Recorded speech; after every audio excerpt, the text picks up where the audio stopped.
The studio of The View buzzed with its usual daytime energy, bright lights, polished smiles, and the illusion of friendly debate.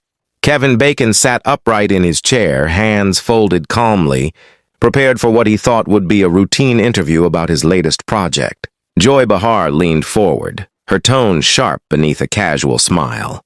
"Kevin," she said, "don't you think celebrities like you sometimes exaggerate struggles the rest of the world actually lives through?" A soft laugh rippled through the audience. Kevin smiled politely, but something flickered in his eyes. He had faced critics before. This wasn't new. Still, the question felt less curious and more accusatory. "I don't think pain belongs to one group," Kevin replied evenly. "Everyone carries something." Joy tilted her head. "Sure, but perspective matters. Fame cushions the fall, doesn't it?" The air shifted. Kevin adjusted in his seat. "Respectfully," he said, "fame doesn't protect you from loss, fear, or regret."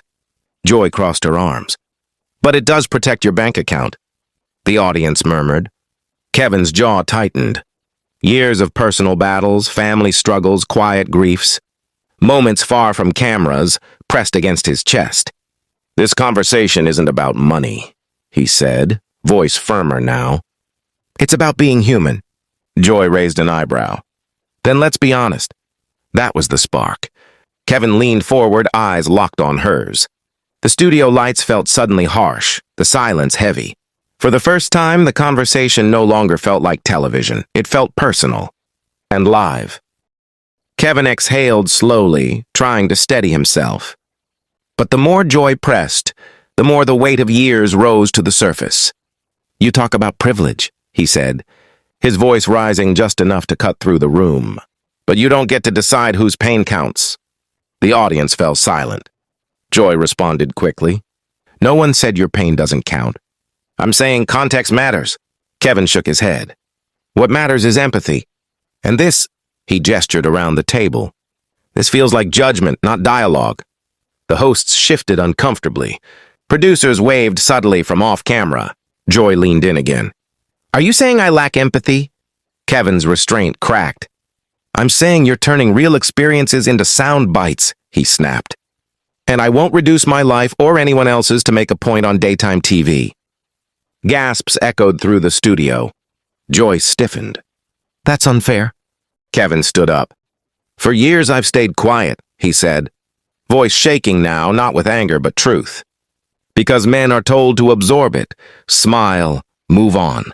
But I won't be lectured about suffering by someone who refuses to listen." The director signaled for commercial. Kevin looked around the table, then at the audience. "This isn't a debate anymore," he said quietly. "It's a dismissal." He removed his microphone, placed it gently on the table, and took a step back. "I came here to talk, not to be cornered." Then, without another word, Kevin Bacon walked off the set. The studio sat frozen for several seconds before chaos followed. Hosts whispered. Producers rushed in. Social media erupted within minutes. Clips spread like wildfire. Kevin Bacon storms off. Uncomfortable TV moment. Was he right? Kevin didn't see any of it. Backstage, he stood alone in a quiet hallway, hands resting against the wall as he breathed through the surge of emotion. Walking off wasn't planned. It wasn't dramatic. It was necessary.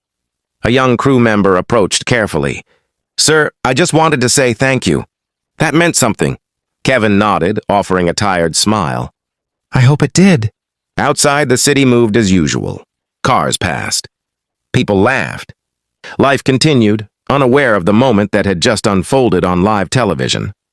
Kevin stepped into his car, feeling lighter and heavier all at once. He hadn't won an argument. He hadn't changed a show, but he had drawn a boundary, and sometimes that mattered more. Later that night, statements would be released, apologies debated, opinions divided. But for Kevin, the truth was simple. Respect isn't loud, dignity isn't performative, and walking away isn't losing, when staying means losing yourself. As the car disappeared into traffic, the studio lights dimmed behind him, leaving one unresolved question echoing in the silence.